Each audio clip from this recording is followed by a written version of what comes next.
Madame, Messieurs, bonsoir et merci de réitérer votre attention à suivre ces grands rendez-vous d'actualité.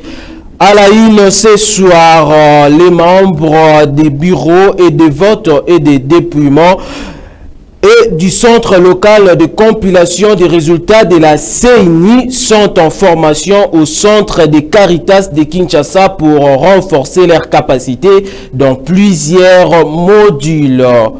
Au Nord Kivu, situation sécuritaire dans cette province de la République démocratique du Congo, plus précisément dans la ville de Goma, les commandants de toutes les grandes unités étaient réunis autour du gouverneur de la province sur la pacification de la partie est du pays. C'est ce qui était au point de ces rencontres. Encore une fois, merci de suivre ces grands rendez-vous d'actualité. À la tribune de l'ONU à New York, le président de la République démocratique du Congo, Félix-Antoine Tshisekedi Tshilombo, a mis l'accent sur les changements climatiques et les crédits carbone. Il a plaidé pour une révision des approches mondiales pour lutter contre les réchauffements climatiques. Images et commentaires. Monsieur le Président, le maintien de la paix et de la sécurité internationale constitue le fondement et l'objectif primordial de la création de l'Organisation des Nations Unies. Ceci requiert plus de détermination et d'engagement de tous face à toute menace contre la paix et la sécurité dans le monde. Les peuples africains ne comprennent pas souvent l'attitude équivoque, la politique de 2 poids, 2 mesures, les ambiguïtés et atermoiements de notre organisation, plus particulièrement de son Conseil de sécurité, dans certaines crises politiques et sécuritaires qui sévissent en Afrique, parfois depuis plusieurs décennies. C'est le cas notamment de la crise oubliée du Sahara occidental qui déchire 2 pays frères, l'Algérie et le Royaume du Maroc, et dure depuis plusieurs décennies. C'est aussi le cas de celui du Mozambique, victime d'attaques terroristes meurtrières depuis environ une décennie dans la province de Cabo Delgado. C'est la situation en Afrique de l'Ouest, dans la région sahélo-saharienne, où les troupes des Nations Unies se retirent, laissant derrière elles le souvenir de l'inachevé, alors qu'elles incarnaient tous les espoirs de libération des peuples des pays concernés des griffes du djihadisme. La République du Soudan n'en fait pas exception. Elle s'enlise dans une guerre civile meurtrière, opposant depuis l'année dernière les militaires fidèles au président Abdel Fattah al-Burhan aux forces paramilitaires de soutien rapide qui sont sous le commandement du général Mohamed Hamdai Dagalo. Cette guerre a déjà causé beaucoup de morts et d'importants dégâts matériels. La communauté internationale est quasiment indifférente à la tragédie soudanaise. C'est ici le lieu d'aborder une question d'une importance capitale pour la République démocratique du Congo et pour la consolidation de la paix dans notre région. Il s'agit du retrait de la mission de l'Organisation des Nations Unies pour la stabilisation en République démocratique du Congo, la MONUSCO en sigle, de notre territoire. Après plus de 2 décennies de présence, il est temps pour notre pays de prendre pleinement son destin en main et de devenir le principal acteur de sa propre stabilité. Nous sommes reconnaissants envers la communauté internationale et les Nations Unies pour leur soutien et leur partenariat, mais nous sommes également conscients que le retrait progressif de la MONUSCO est une étape nécessaire pour consolider le progrès que nous avons déjà réalisé. Cependant, il est à déplorer que les missions de maintien de la paix déployées, sous une forme ou sous une autre, depuis 25 ans en République démocratique du Congo, n'aient pas réussi à faire face aux rébellions et conflits armés qui déchirent ce pays et la région des Grands Lacs, ni à protéger les populations civiles. Au Nord Kivu, dans la ville de Goma, les commandants de toutes les grandes unités étaient réunis pour échanger avec les gouverneurs de la province sur la pacification dans la partie est de la République démocratique du Congo. Suivez. Congolais et commandant suprême des FARDC, son Excellence Félix-Antoine Tshisekedi Tshilombo. Dans sa vision de pacifier l'Est du pays, le gouverneur militaire ad interim et commandant des opérations, entouré des commandants de toutes les grandes unités, a rencontré les différents responsables des groupes armés avec comme objectif la sensibilisation pour leur adhésion au processus PDDRCS ce samedi 23 septembre 2023. Écoutons le lieutenant-colonel Guillaume Ndjike Kaiko, porte-parole de l'autorité provinciale, qui donne plus de détails. Au menu de leurs échanges, adhérer au processus PDDRCS. Pourquoi? Parce que c'est ensemble, avec notre population, comme l'a dit le gouverneur militaire, que nous allons faire la paix dans notre province. Raison pour laquelle il a tenu à réunir les responsables des groupes armés et ceux-ci ont tous répondu positivement à l'appel du commandant suprême. Ils ont plutôt affirmé à l'autorité qu'ils vont déposer les armes et faire la paix pour que notre zone de responsabilité puisse retrouver sa quiétude. Au nom des responsables de différents groupes armés, le général autoproclamé Guidon Chimueraï a indiqué qu'ils sont prêts à déposer les armes tout en lançant un message aux réfractaires, notamment le M23, qu'il est temps de donner la chance à la paix. Nous étions sensibilisés par le gouverneur de la province pour adhérer à l'idéologie de PDDRCS, pour déposer les armes. Après déposer les armes et faire la recherche sociale. Oui, nous sommes prêts à déposer les armes, c'est ordre du chef de l'État et c'est la sensibilisation du gouverneur de la province. Bon, il est temps de chercher la paix ici chez nous. Si les M23 sont réellement les Congolais qui déposent les armes et qu'ils entrent dans le processus de cesser le feu ou de déposer les armes sur l'appel du chef de l'État. Cette rencontre s'est tenue à Mubambiro, non loin de la cité de Saké, en territoire de Massissi, quelques jours après le redéploiement de l'armée loyaliste à Mouchaki.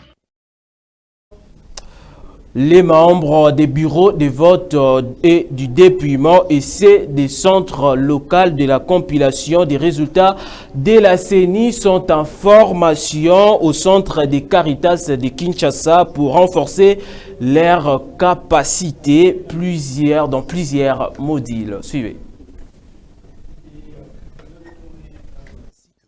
Membre du centre local de la compilation des résultats par un atelier d'harmonisation de modules des différents concepteurs. Cette cascade va aboutir jusqu'au niveau des antennes de la CENI en vue des scrutins prévus le 20 décembre 2023. Quelques experts du ministère de l'ETPS étaient en formation interchange, information et expertise pour bien comprendre le rouage de la protection sociale axé sur sa sécurité, afin d'amener les populations évoluant dans le secteur informel à s'y intéresser à travers les opportunités qu'offre cette assurance. Cet atelier qui se déroule au centre Caritas de Kinshasa dans la commune de la Gombe durera 5 jours pour près de 50 participants, puis suivra la cascade 1, près de 400 participants, procéduriers et informaticiens seront formés du 2 au 11 octobre 2023.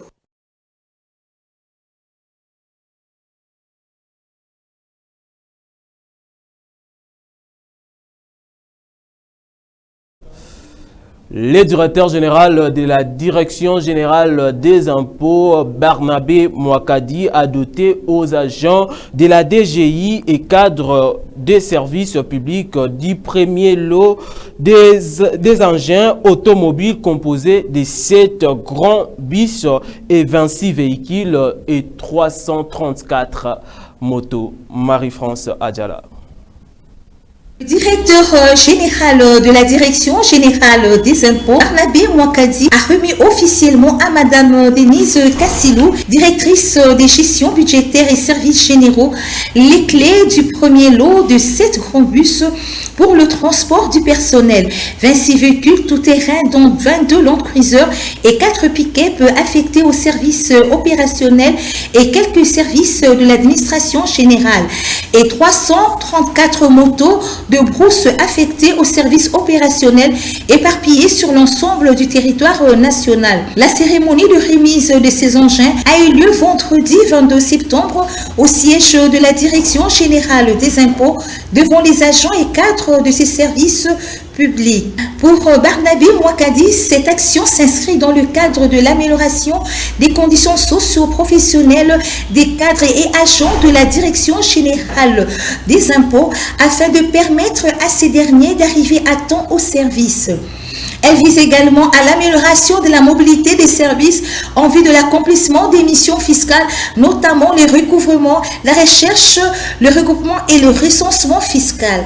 À lui de rajouter que ces gestes de la haute direction de la Direction générale des impôts s'inscrivent dans la droite ligne de la vision du chef de l'État, Félix Antoine Tshisekedi Tshilombo, qui est celle de l'amélioration des conditions du travail en vue de rendre plus performant l'agent des impôts.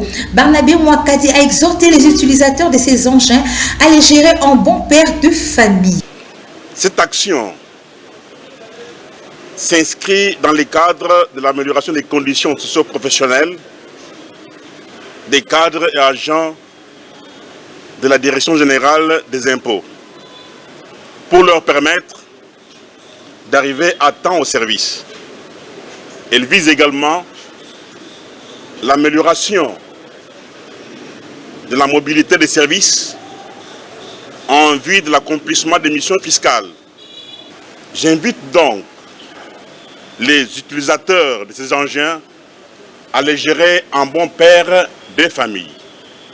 Ça nous a coûté cher. Madame et messieurs les directeurs des impôts, ces véhicules doivent être bien gérés en visant l'atteinte de nos objectifs.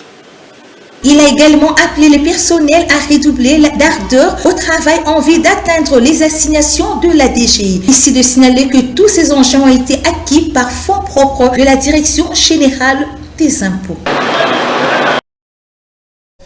Et la fondation Papi Bakokolo a fait une descente ce samedi dans la commune de Massina, plus précisément dans les quartiers Petro-Congo. Suivez. Les jours ne sont pas les mêmes comme samedi 23 septembre 2023 dans la commune de Massina, quartier Petro-Congo. Les enfants de Tiango ont reçu la visite du président de la fondation Papi Bakokolo, fondation qui porte son nom, et secrétaire national à charge de l'entrepreneuriat et industrie du parti politique AADC, parti cher de Madame Adèle Kabena, présidente nationale. Cette visite, c'était pour échanger avec des mamans et des jeunes sur les enjeux politiques de l'ère et expliquer à la population la vision de sa fondation. Dans son arrivée, M. Papi Bakokolo, candidat à la députation nationale à Tiango, a écouté avec attention quelques préoccupations de la population de ce coin.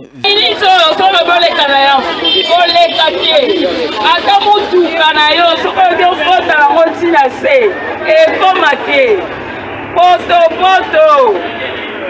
Elo ngala sengi la papa akanisela biso bakani bonyoso efungwama. Considérant comme l'œuvre défenseur de la population de Tiango au regard de l'attention particulière qu'il accorde de manière permanente pour l'encadrement des jeunes et de la population en général, le chouchou de la Tiango dit être très touché d'avoir écouté tous les problèmes de la population de ce coin.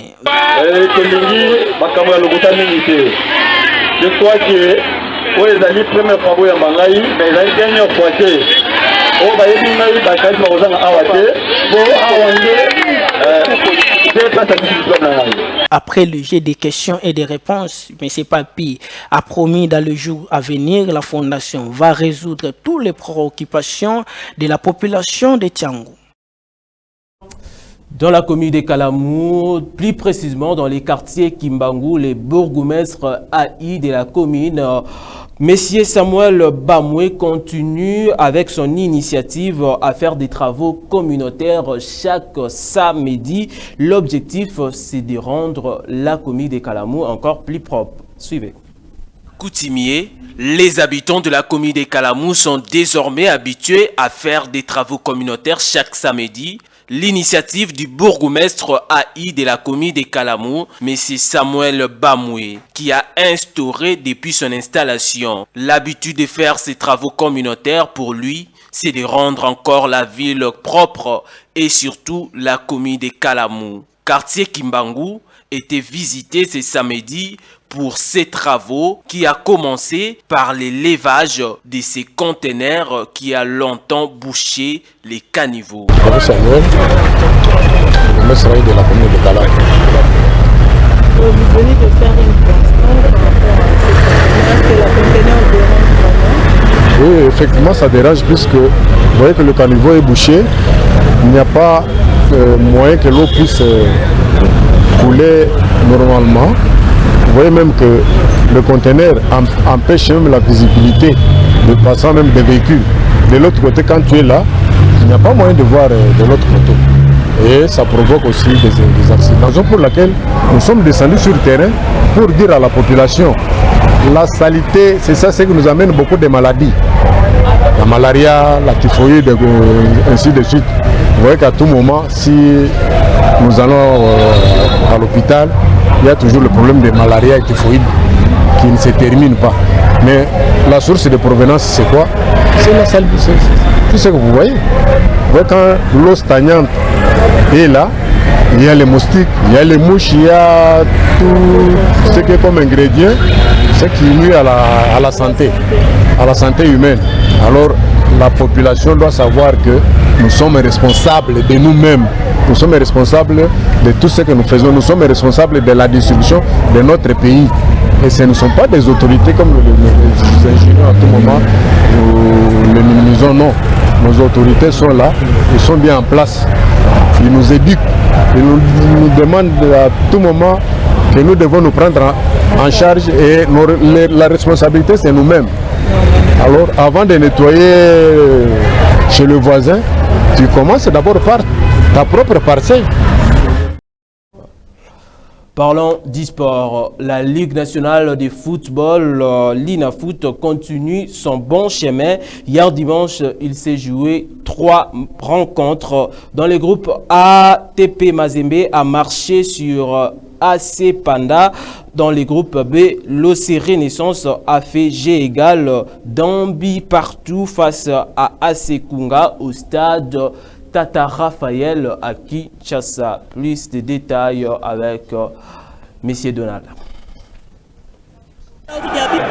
Cette ambiance, cette euphorie de ces oranges qui aiment voir leur équipe être... En marge de la 4e journée de la Ligue nationale de football Ligue 1, il s'est joué 3 rencontres au total ce dimanche 24 septembre. Dans le groupe A, au stade de Tout-Puissant Mazembe de Lumbashi, l'AS Panda a été renvoyé aux études par le Tout-Puissant Mazembe sur la note de 4-0. Les Corbeaux commençaient à ouvrir les scores à la 30e minute par les truchements de sa nouvelle recrue, Tchèque Fofana. Après les citrons, Boubacar Ainikoue s'est invité à la fête à la 58e minute, avant que le Libanais Rabin Ataï ne convertisse les pénaltys à la 75e minute de la partie. Et Badama Sousseini boucle le festival à la 85e minute de la partie. Toujours dans le même groupe, au stade de Kinkula de Likasi, Groupe Bazano a eu raison face au Rouge et Or de Samajé Sangabalende d'1-0. Une victoire qui a fait du bien à cette formation qui n'a pas gagné sous le tapis vert depuis le début de cette édition. Et dans l'autre groupe, l'Olympique Club Renaissance a fait un jeu égal face à Sekouya d'1 partout au stade Tata Raphaël. Il faut noter que dans le groupe A, le tout-puissant Mazembe occupe la première position avec 12 points et dans le groupe B, les Dark Clermont-Motema Pembe avec 13 points. Une édition de la rédaction de Congo France Télévisions. Madame, Messieurs, vous étiez nombreux à nous suivre partout dans la République démocratique du Congo et pourquoi pas en France, pourquoi pas en Belgique. Un grand merci à vous pour nous avoir suivis. Merci à l'équipe technique et l'équipe rédactionnelle et surtout à Christian Touré qui était à la réalisation et à Junior Loata qui était derrière la caméra. Quant à moi, je vous donne rendez-vous demain. Bonsoir chez vous.